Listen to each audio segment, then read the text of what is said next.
¿Qué tal amigos, amigas del ciclismo, amantes de este bonito y duro deporte? Hablamos de ciclismo, hablamos de lo que más nos gusta, lo hacemos de la París-Roubaix femenina.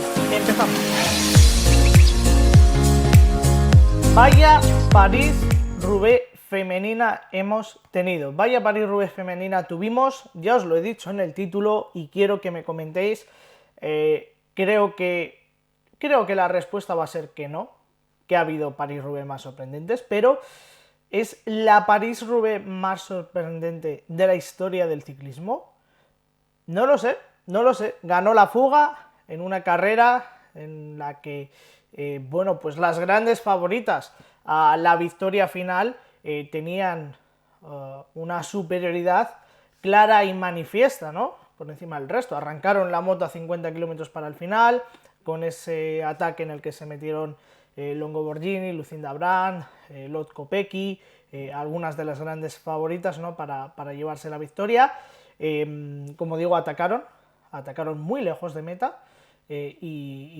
Bueno, pues trataron de poner un poco en jaque a la fuga que se formó antes de empezar el tramo de adoquín, pero que no consiguieron echarla abajo.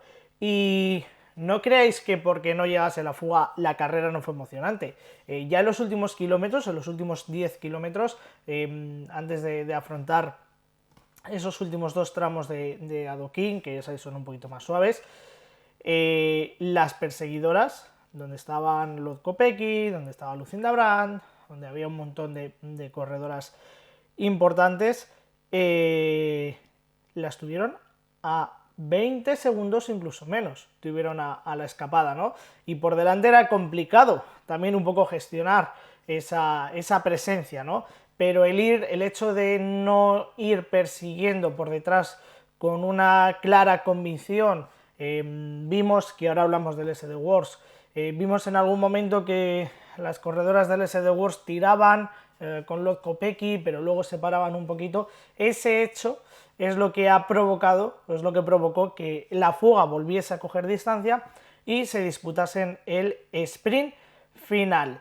Vamos a empezar hablando de la ganadora, vamos a empezar hablando del final y empiezo hablando de Alison Jackson, ¿no? Ese baile que se marcó, Made in TikTok, para celebrar lo que es la victoria más importante en su carrera deportiva. 34 años tiene la corredora canadiense, 8 victorias, sí, vale, campeona de Canadá, fue en 2021, además doble campeona de Canadá.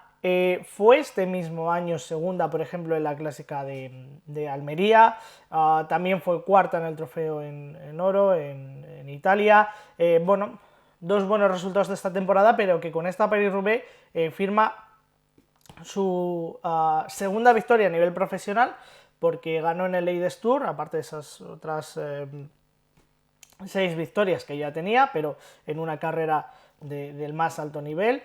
Y ya digo, la París-Roubaix, su victoria más importante en su carrera deportiva. Alison Jackson, una corredora totalmente que nos tiene acostumbrados a este tipo de cosas, a pelear, a estar en fugas, a hacer cosas diferentes, pero que consigue ganar y consigue dar la sorpresa en Roubaix, en el velódromo, en una carrera absolutamente apasionante, ¿no? Ya digo, su victoria más importante en su carrera deportiva a sus 34 años, y la sorpresa de Alison Jackson, que es que no la esperábamos nadie, es que posiblemente dentro del grupo de cabeza, del grupo de la cabeza de carrera, posiblemente igual hasta no era ni la gran favorita a llevarse la victoria, ¿no? Ese grupo en el que llegaron 8 corredoras, ahí hubo para mí un error en el principio de ese grupo por parte de Marta Lach, la corredora del equipo WNT. La vimos antes de lanzar el sprint gastando muchas energías. Claro, no podían pensárselo mucho porque por detrás a 10 segundos venían el resto de corredoras, ¿no? No podían pensárselo mucho, pero creo que ahí sacrificó un poquito de sus fuerzas para luego el sprint y las echó en falta, ¿no? Y el otro hecho que tuvimos en esa llegada, el otro hecho importante fue en ese final, fue lo de Fem Marcus, la corredora del equipo SD Wars, que se cayó, que se fue al suelo en un momento clave en ese velódromo, en ese sprint, y la impidió luchar por la carrera, ¿no? No sé si hubiese ganado Fem Marcus, la corredora del equipo SD Wars, pero sí que aquí nos plantea la primera situación de debate. Hizo bien SD Wars teniendo una corredora por delante en tirar con Lot Kopecky. Bueno, aquí tenemos una doble lectura. Lot Kopecky era la gran favorita después de ganar la semana pasada Tour de Flandes. Después del inicio de temporada era la gran favorita a llevarse la victoria, ¿no? ¿Hizo bien en tirar por detrás? Bueno, tenemos una doble lectura. Yo os voy a dar las dos lecturas, vosotros quedaros con la buena. La lectura de que Lot Kopecky esté marcando por detrás puede tener una doble vertiente. Puede ser que no le diesen la autoridad suficiente a Fem Marcus, y también puede ser la vertiente de, vale, Lot Kopecky es la gran favorita, vamos a colaborar, vamos a olvidarnos del grupo delantero, vamos a colaborar entre todas porque este grupo puede llegar adelante, ¿no? Porque somos el grupo de favoritas. Y olvidarse un poco de la cabeza de carrera. Desgastar en ese sentido un poco a Lot Kopecky, pero que por delante Marcus no tuviese que trabajar. Porque Marcus le pueden pedir, oye, va al relevo. Bueno, es que tengo a mi compañera por detrás tirando, ¿no? Y hacer un poco juntarse y tener esa doble presencia. Vale, es una lectura de carrera. No sé si es la lectura que hizo ese The Wars, pero vale, podemos aceptar Pulpo como animal de compañía. Como esa lectura, ¿no? Pero lo que sí que es cierto es que a todos esa lectura nos suena un poquito raro. Y la lectura que todos extraemos es ¿por qué quemas a Lot Kopecky teniendo por delante a una corredora de tu equipo? En tal caso, si tienes que quemar a una, tiene que ser a Marcus, que no es la favorita. Y tienes que ponerla por delante a trabajar y tienes que utilizar esa baza para evitar que tengas que trabajar por detrás. Además, teniendo a Trek Segafredo con una doble representación, ¿no? Esa es un poco la lectura que sacamos todos, yo creo, un poco más acorde a lo que hablamos todos.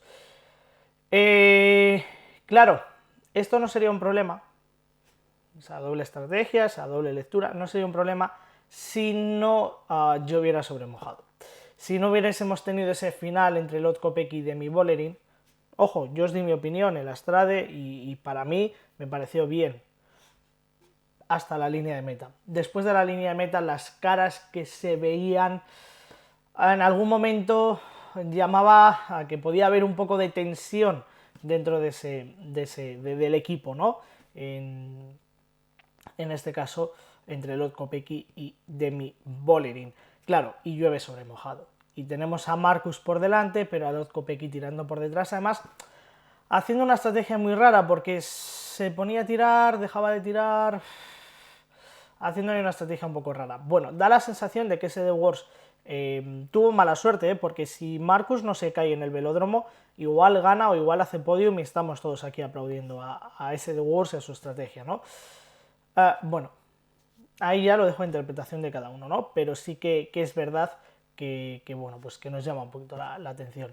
Y en cuanto a la victoria, ya hemos hablado de Alison Jackson, Katia Ragusa del Leaf fue segunda y Mark Struben del equipo Phoenix fue tercera, un podium completamente, no voy a decir raro, pero un podium que no nos esperábamos, a ninguna de las corredoras que llegaron a meta nos esperamos, y para mí pone de manifiesto lo que venimos diciendo siempre: el ciclismo femenino es muy divertido en el sentido de que hay menos control y eso lo hace más divertido. El hecho de que podemos venir diciendo, vaya París-Roubaix, que no han ganado favoritas, que no ha ganado Kopecky, que no hemos visto a Longo Bortini, vaya París-Roubaix, ¿no? Bueno, podemos venir en ese sentido, podemos venir en el sentido de vaya París-Roubaix, que hemos tenido ahí a las favoritas a 10 segundos, que no siempre las mejores ganan, porque, bueno, podemos tener esa lectura y yo creo que es lo positivo que tenemos que extraer, ¿no? De esta París-Roubaix. Es muy difícil controlar, una carrera como Roubaix es mucho más difícil de controlar, tercera edición, y tenemos esta sorpresa, ¿no? también un poco marcada por aquella caída en la que se van al suelo las favoritas. Bueno, un poquito, porque las tuvieron a 10 segundos, insisto, las tuvieron muy cerquita y hay un momento de la carrera en las que dices, van a entrar, a poco que... Por delante lo hicieron muy bien, porque no dudaron en ningún momento, Y lo que he dicho antes, Marta Latch seguramente se sacrifica un poquito sus fuerzas, pero es que si no lo hace, no gana ni Alison Jackson, ni estas tienen, que venían por detrás, las que venían en el grupo de cabeza de carrera, perdón, tienen opciones de ganar, ¿no? Y ya digo, para mí deja de manifiesto y pone de manifiesto el hecho de que el ciclismo femenino es muy difícil de controlar, es más difícil de controlar, y el hecho de que es más divertido, de que es más imprevisible, ¿no? Y más en una carrera como esta. Veremos ahora ya próximas carreras en las que, bueno, van a ser diferentes, pero ahí está. En cuanto a la participación española, pues la verdad es que no hubo fortuna. Voy a empezar hablando de equipos, voy a empezar hablando de Movistar. La verdad es que no tuvo fortuna el equipo, porque bueno, pues tuvo ahí una pequeña caída, tuvo ahí a Florent Marquet como primera corredora. 1 minuto 45 de la ganadora, posición número 32. La verdad es que ya digo, no tuvo fortuna. Aud tuvo que abandonar, Sheila Gutiérrez exactamente lo mismo, tuvo que abandonar.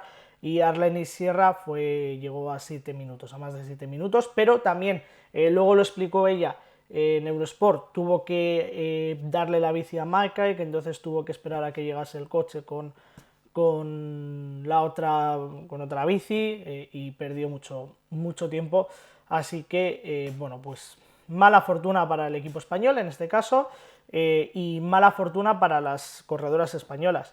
Gloria Rodríguez fue la única corredora española que llegó a línea de meta que aparece en las clasificaciones, posición 104, llegó a 17 minutos, mala fortuna.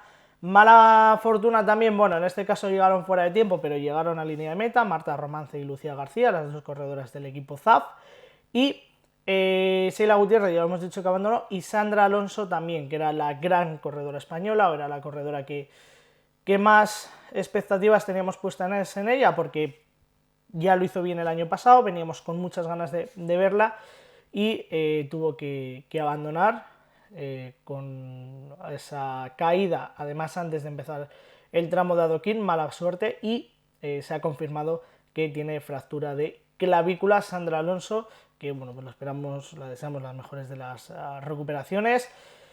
Mala fortuna para una corredora que la Vuelta a España sale desde su casa, que ya sabíamos que no iba a estar, desde poco después de presentar la Vuelta, pero bueno, pues malas semanas para una corredora que no va a poder correr y además tampoco puede estar en la salida de la Vuelta a España desde su casa. Sentimos mucho, la verdad, lo de Sandra Alonso, porque teníamos muchísimas expectativas en ella y lo podía hacer muy bien. Y por terminar, he hablado de Movistar, he hablado de las españolas, vamos a hablar del equipo ZAF, ya hemos dicho las dos españolas, Lucía García y Marta Romance, y llegaron dos corredoras a línea de meta del equipo, la campeona canadiense, Coles Lister, y Silvestri, la corredora italiana. Llegaron seguidas, además, a 11 minutos, posición 68 y 69, llegaron juntitas a línea de meta. Un ZAF que ya no contaba con la presencia de Cordón Ragot, porque Cordón Ragot, lo decíamos en la previa, en el momento en el que grabamos el vídeo de la previa no tenía equipo, pensábamos que no iba a participar, pero debutó en el equipo Human Powerade. Gran oportunidad para Audrey Cordón Ragot, que volvía a correr, que lo hacía en una carrera importante además, como es esta París-Roubaix, que llegó a línea de meta. De hecho, os voy a decir en qué posición llegó. Llegó en la posición número 35, llegó a 1 minuto 45, o sea que tampoco hizo mala carrera Audrey Cordón Ragot, y el hecho de firmar por el equipo Human, bueno, pues le hace regresar al World Tour después de todos los problemas que ha tenido Cordón Ragot, primero con su ictus, con su recuperación, luego con su relación con el equipo ZAF. Bueno, pues a ver si ya a partir de ahora la campeona de Francia retoma un poquito la normalidad, retoma un poquito espíritu, ¿no?, de carreras y de seguir en esa categoría World Tour. que es muy importante para ella y para una corredora como Cordon Ragot. Nada, que la París-Roubaix, una de las más sorprendentes de la historia, con una de las mayores sorpresas que no esperábamos y que nos alegramos mucho, además sobre todo con ese baile y con esa celebración. Fue muy divertida la victoria de Alison Jackson, mala fortuna para las españolas, pero todavía nos quedan clásicas. Cerramos las clásicas de pavé en el calendario femenino, todavía nos queda la Roubaix masculina, cerramos las clásicas del pavé y nos queda todavía un par de semanas, 2-3 semanas, antes de o con las clásicas de primavera, antes de la Vuelta a España. Veremos qué pasa, veremos. Hasta luego.